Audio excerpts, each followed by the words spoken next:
अस्सलाम वालेकुम दोस्तों, उम्मीद है आप सब खैरियत से होंगे। भाई इस वक्त जो है ना डे 7 की जो है ना हम लोग वीडियो बना रहे हैं, ठीक है जी।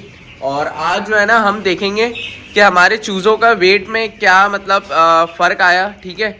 लास्ट प्रीवियस हमने देखा था कि हमारा वेट जो है वो ऑलमोस्ट कितना आया था, वो सारी चीज़ें, और अब कितना आया। लास्ट प्रीवियस उसमें 130-140 ग्राम आया था। अब देखेंगे क्या हिसाब किताब होता है। फीड कितनी लग गई है, फीड के बैग कितने कंज्यूम हो गए, इसके अलावा राइस सेक्स दोबारा से चेंज किया था या नहीं किया था, ब्रूडिंग हो रही है नहीं हो रही है, और इसके अलावा ये कि कोई मेडिकेशन चल रही है तो कौन सी चल रही है, या वैक्सीनेशन हो रही है तो कौन सी हो रही है, वो तमाम चीज़ें इंशाल्लाह आज की वीडियो में हम आपको देखेंगे। तो जिसने अभी तक चैनल को सब्सक्राइब नहीं किया वो लाजमी चैनल को सब्सक्राइब कर दें, और जिसने अभी तक फेसबुक पेज को लाइक नहीं किया वो लाजमी फेसबुक पेज को लाइक कर दें, और हाँ बेल आइकन ज़रूर दबाएं ताकि आपको जितने भी हमारे न्यू अपडेट्स हैं ना वो आप लोग को फ़ौरन मिल जाए। वरना होता ही है कि बहुत से लोग हमें ये बोल रहे होते हैं भाई कि हमारे जो मैं जब भी बोलता हूँ कि भाई वीडियो देखी तो वो यही बोलते हैं कि भाई वीडियो आपने अपलोड नहीं करी। तो भाई जब तक आप बेल आइकन को क्लिक नहीं करेंगे ना तो आपके वहाँ नोटिफिकेशन नहीं आएगा। तो भाई हमेशा की तरह आज भी हमारे साथ माशाल्लाह से सात भाई मौजूद हैं, और साथ कुछ कहना चाहोगे? यार ये कहने की क्या बात है, माशाल्लाह चूज़े को देखते ही समझ आ रहा है कि किस तरह कौन पाल रहा है और किस तरह पाल रहा है। अल्हम्दुलिल्लाह पिछले मैं परसों आया था, मैं भी शायद ना, तो परसों और आज के चूज़े में फिज़िकली आप देखने वालों को इतना फ़र्क नहीं महसूस हो रहा होगा, बट फिज़िकली देखने पे अल्हम्दुलिल्लाह चूज़े का साइज़ अच्छा खासा बड़ा है, और मुझे लग रहा है कि वेट में भी अच्छा खासा फ़र्क ही आया होगा। बिल्कुल। प्रीवियस जो हमारे फ्लॉग थे उसमें जो फर्स्ट वीक का हमारे पास वेट आता था ना वो आता था हमारे पास 150 ग्राम, 140 ग्राम, याद है आपको? 140-150 ग्राम आता था।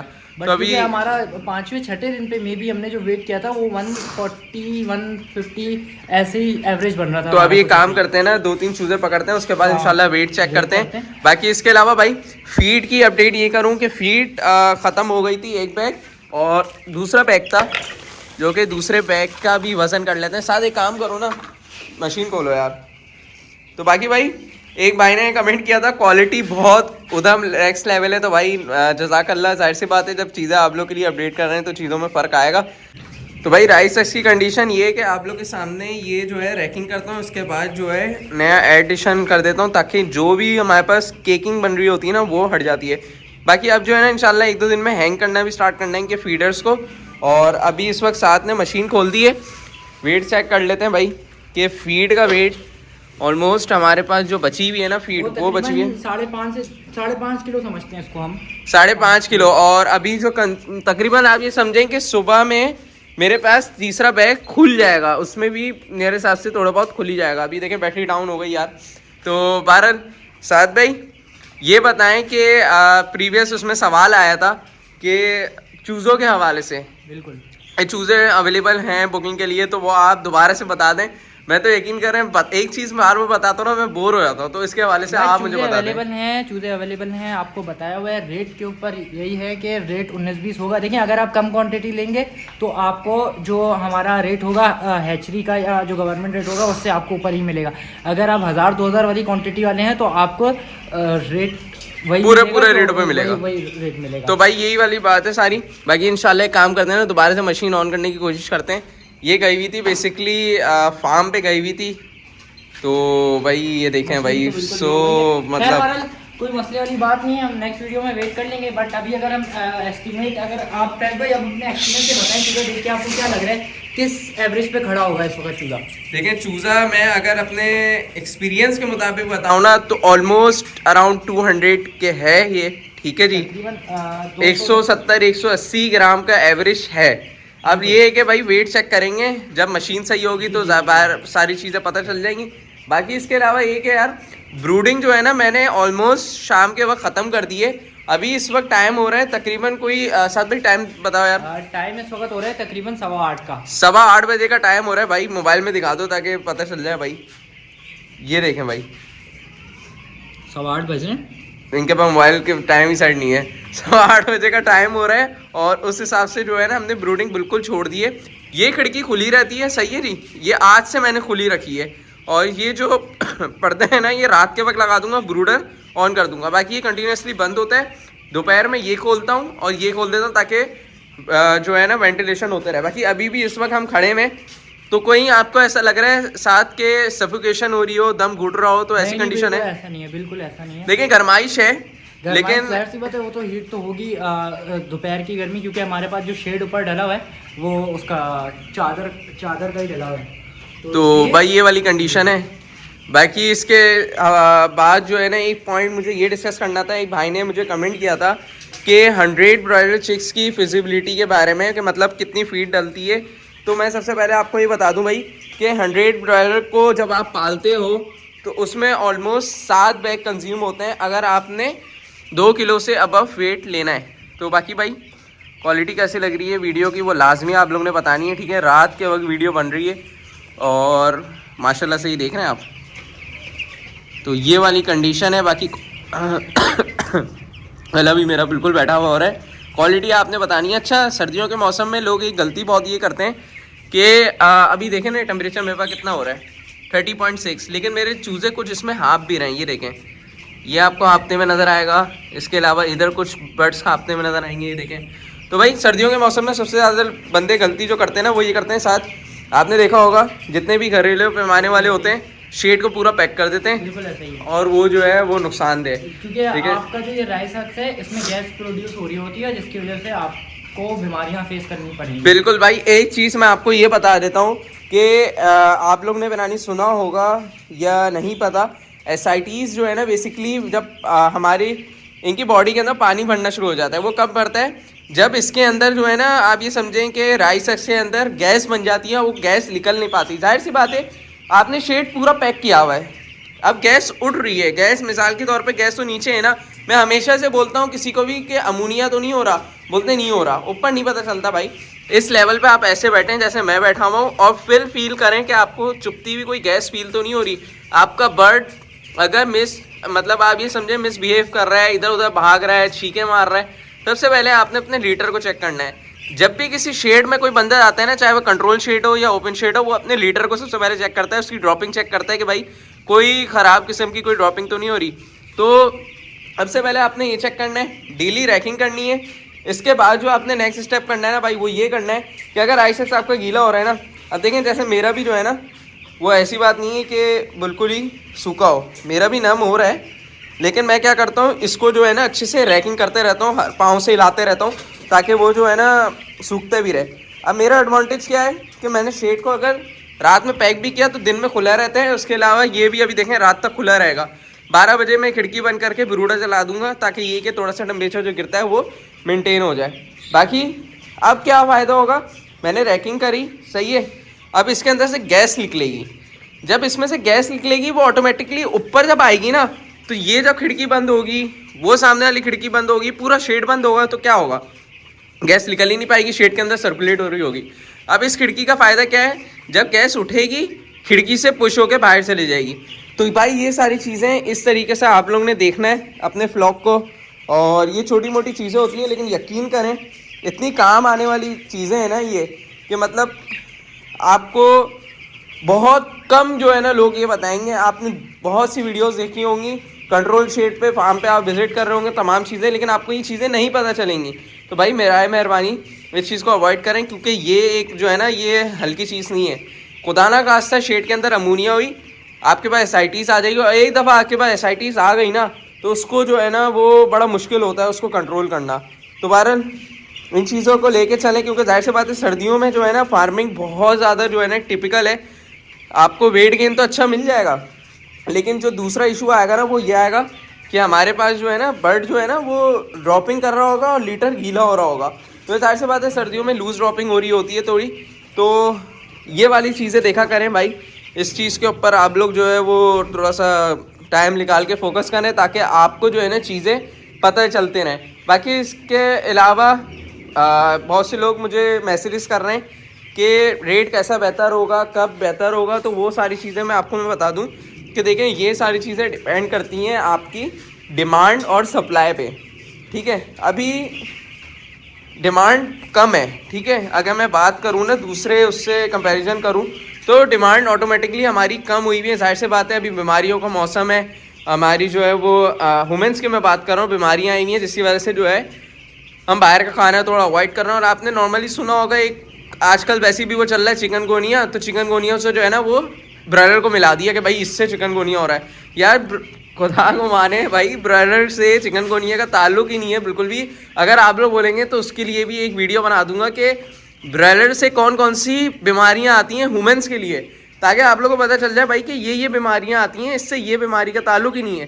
तो भाई ये चीज़ें मैं करूँगा, मैंने सोचा है, लेकिन जब आप लोग मुझे बोलेंगे ना उस वक्त मैं इंशाल्लाह करूँगा, खुद से नहीं करूँगा, ताकि ये मुझे एटलीस्ट ये पता चले ना यार मेरी टारगेट जो ऑडियंस है वो कितनी मतलब चाह रही है, क्या चीज़ देखना चाह रही है, ताकि आप लोगों को पता चले। बाकी माशाल्लाह से यार देख लें ये कंडीशन है माशाल्लाह से।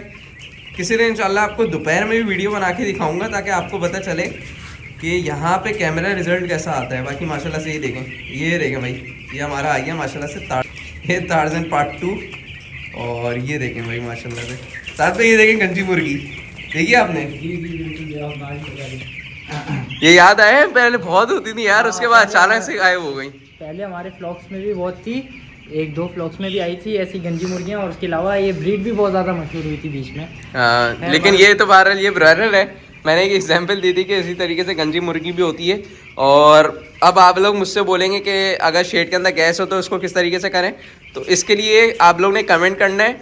इंशाल्लाह नेक्स्ट टॉपिक में आपको बता दूंगा कि अगर किसी के पास अमोनिया आती है तो उसको किस तरीके से टैकल करना है, और अगर शेड में इस तरीके से खिड़की नहीं खोल सकते, टेम्परेचर कंट्रोल नहीं कर सकते, तो उसको किस तरीके से मैनेज करना है। इंशाल्लाह प्रीवियस वीडियो में इंशाल्लाह मैंने आपको कुछ चीज़ें बताई थी, वो लाजमी जाके देखें। इंशाल्लाह नेक्स्ट वीडियो में इंशाल्लाह मैं आपको ज़रूर बताऊंगा कि अगर आपके पास एसाइटिस आ गई या अमोनिया से जो बीमारियां आती हैं इंशाल्लाह मैं आपको बता दूंगा।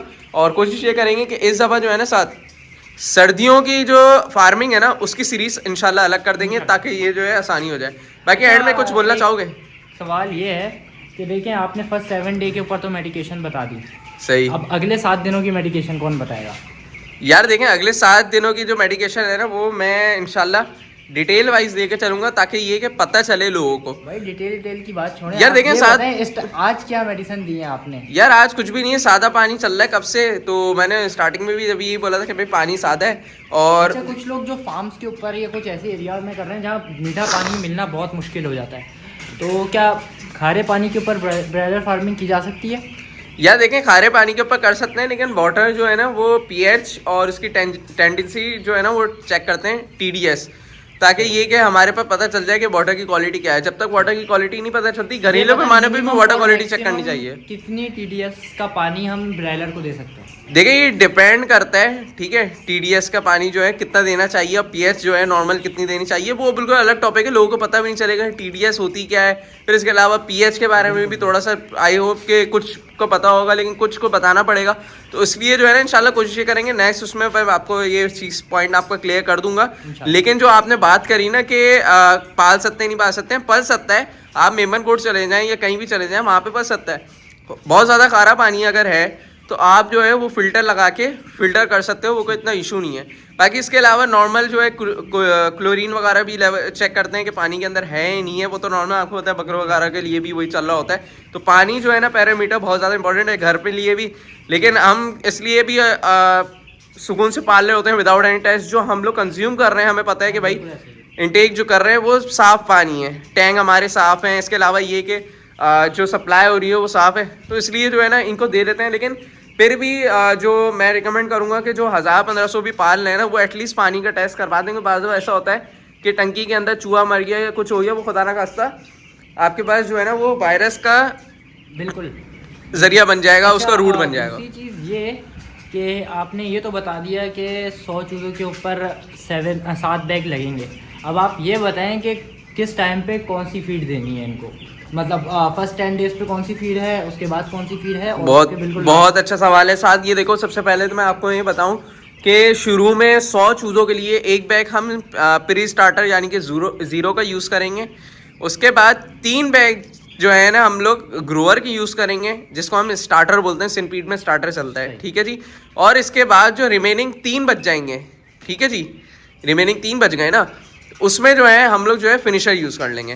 तो उसमें ये होगा, अब मैं आपको डेज वाइज भी बता देता हूँ। लोग बोलेंगे डेज किस तरीके से चेंज करना है। जो पहले आप बैग लेकर आओगे ना 100 चूज़ा, वो तकरीबन 10 दिन चलाएगा, 10 से 12 दिन। उसके बाद आपने ग्रोअर फीड लगानी है। जब ग्रोअर फीड लगाएंगे वो तो तकरीबन 24-25 दिन 26 दिन लेगा, जब 3 पैक उसके कंज्यूम हो जाएंगे।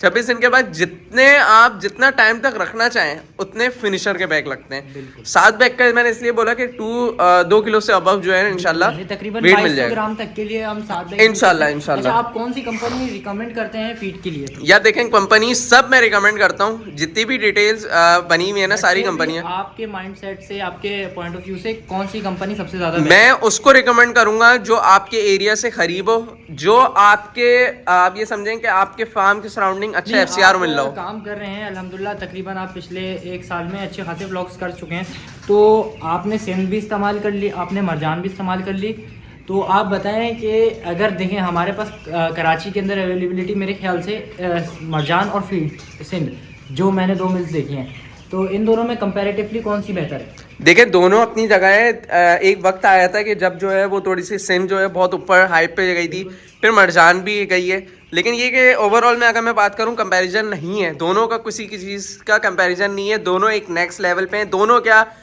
मास्टर फीड है हमारे पास, एशिया है, हाईग्रो है, इत्तेफाक है, पायनीर है, बहुत फीड बनी हुई है लेकिन लोगों को नहीं पता।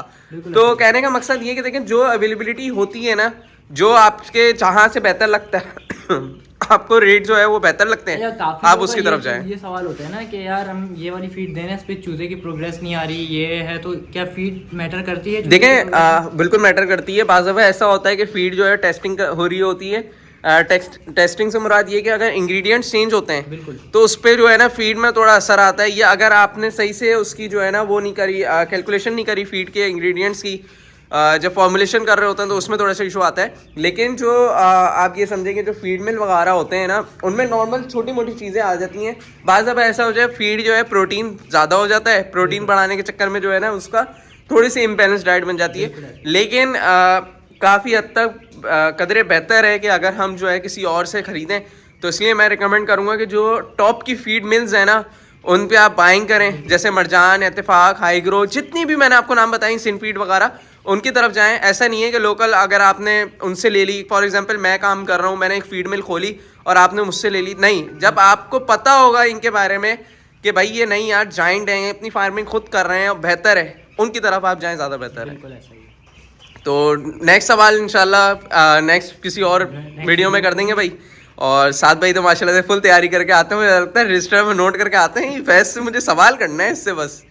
तो बस चलें भाई, बहुत शुक्रिया भाई साथ आप आए और माशाल्लाह से बहुत अच्छी जो है ना आज की वीडियो बनी है।